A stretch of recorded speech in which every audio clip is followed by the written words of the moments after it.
ചിരിക്കാൻ പറഞ്ഞാൽ ചിരിച്ചോണ്ടങ്ങിരുന്നോളൂ. നിർത്ത്.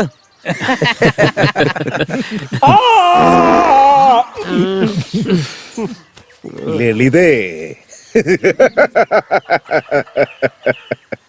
ലളിതേ, എന്റെ മനസ്സിലടങ്ങുന്ന ആഗ്രഹം വിജയിക്കണമെന്നുണ്ടെങ്കിൽ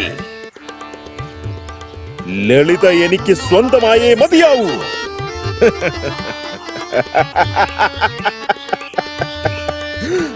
ജയം വേണമെങ്കിൽ ലളിതയും എന്നോടൊപ്പം വേണം.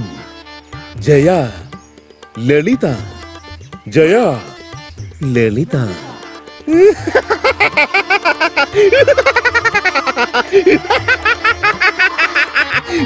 അതെ, മതി, ഒന്ന് നിർത്ത്. പൊളിച്ചല്ലേ ആശാനെ? മാറിക്കടാ. ശരിക്കും എനിക്കറിയാം, ഞാൻ സംഭവം. വജ്രമുനിയുടെ കഥാപാത്രത്തിന് നിനക്കറിയത്തില്ല. നീ ചെല്ല്.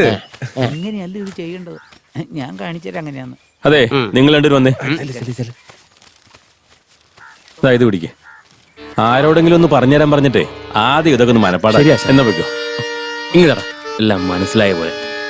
ഗിരീഷേട്ടാ, ലളിത,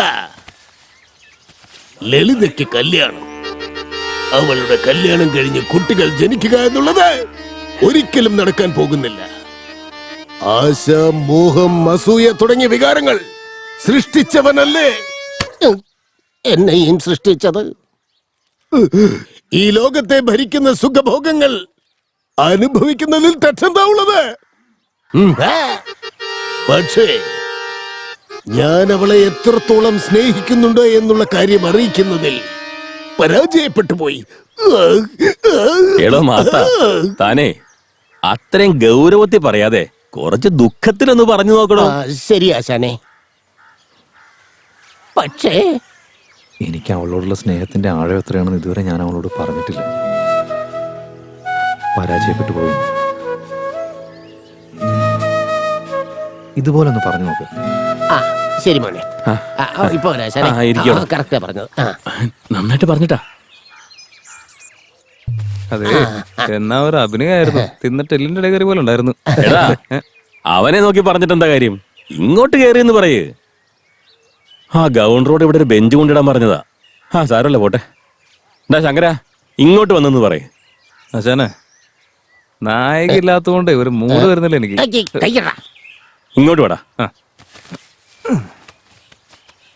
എന്നെ നോക്കി പറയടാ. വേണ്ട എന്റെ പൊന്നോ, നീ വിശപ്പിൽ ആഹാരം ലഭിച്ചതുപോലെയാണ്. നിന്നെ എങ്ങനെ ഞാൻ ഉരിഞ്ഞെടുക്കും?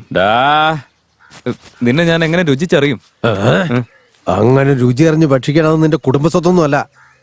ഇവിടെ ഇത്രയധികം ജനങ്ങൾ കൂട്ടം ചേർന്ന് നിൽക്കുന്നുണ്ടെങ്കിൽ ഇത് ആരുടെങ്കിലുമൊക്കെ സ്വത്താവാനാണ് സാധ്യത. അധികാരികളുടെ സ്വത്ത് നമ്മുടെ കൂടി സ്വത്താണ്. ഈ ലോകത്തിന് പ്രണയം വന്നാലും ശരി, എനിക്ക് ഇതിന്റെ പങ്ക് വേണം.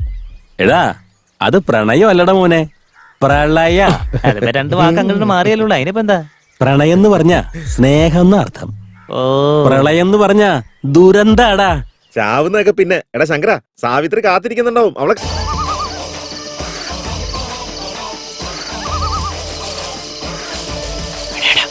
എന്താടാ ഉണ്ടാക്കാതെ നോക്കുന്നേ? അതെ, ശരിക്കും അത് ഇവിടെ തന്നെ ആയിരുന്നു. ഉറപ്പാണോ? ഉറപ്പാ, ഈ സ്ഥലം തന്നെയാ. എടാ, എന്തൊക്കെയോ കയ്യിൽ കൂടെ പോകുന്നടാ. എന്ത് പണി ഏൽപ്പിച്ചാലും വെറുതെ മണ്ടത്തരം കാണിച്ചോളൂ. ആ സാധനമൊക്കെ അവിടെ ഇട്ടിട്ട് മര്യാദക്ക് അന്വേഷിക്കും. നോക്കാന്ന് സമാധാനമായിട്ട് അന്വേഷിക്കേ. എടാ ശങ്കര, നമ്മുടെ നാട്ടിലെ ഏറ്റവും വലിയ കില്ലാടി നീയാണെന്ന് ഞാൻ വിചാരിച്ചിരുന്നേ. പക്ഷെ ഈ പൊന്തക്കാട്ടിനകത്ത് നിന്നേക്കാളും വലിയൊരു കില്ലാടി ഉണ്ടറാ.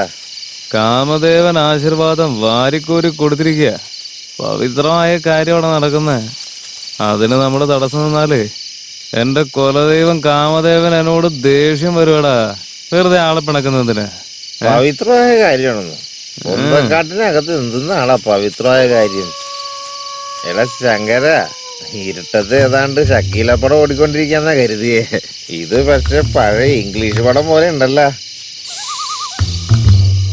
കാലത്ത് വന്ന് അന്വേഷിച്ചാൽ പോലും കിട്ടുമെന്ന് തോന്നുന്നില്ല. ആന്തരാ ദേ ഇവിടെ കണ്ടറിഞ്ഞിട്ടൊന്നും കിട്ടത്തില്ലെന്ന്. പോയി, എല്ലാം കൈവിട്ട് പോയില്ലേ. എടാ മുടിയാ, നീ പറഞ്ഞത് ശരിയാണെന്ന് തോന്നുന്നുണ്ട്. ഏത് വീരത്തിന് എടുത്തോണ്ട് പോയതായിരിക്കും. ഉറപ്പല്ലേ? ആരും എടുത്തോണ്ട് പോയതാ. അന്നേ ആ മെഷീനകത്തുള്ള പൈസ മുഴുവൻ എടുക്കാന്ന് ഞാൻ പറഞ്ഞല്ലേ. മേശീനാ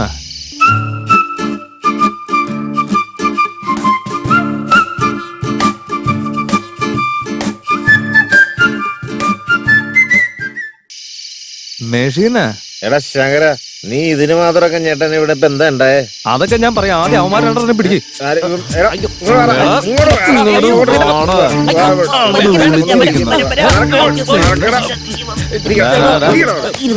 ഏത് മെഷീനെ കുറിച്ചാ പറഞ്ഞത് മര്യാദക്ക് പറഞ്ഞോ നീ. സത്യം പറഞ്ഞില്ലെങ്കിൽ നാട്ടുകാരെ വിളിച്ചു കൂട്ടി ഇവിടെ ഇട്ട് കത്തിക്കുന്നില്ല ഞാൻ. കേട്ടോ? അങ്ങോട്ട് പറയടാ.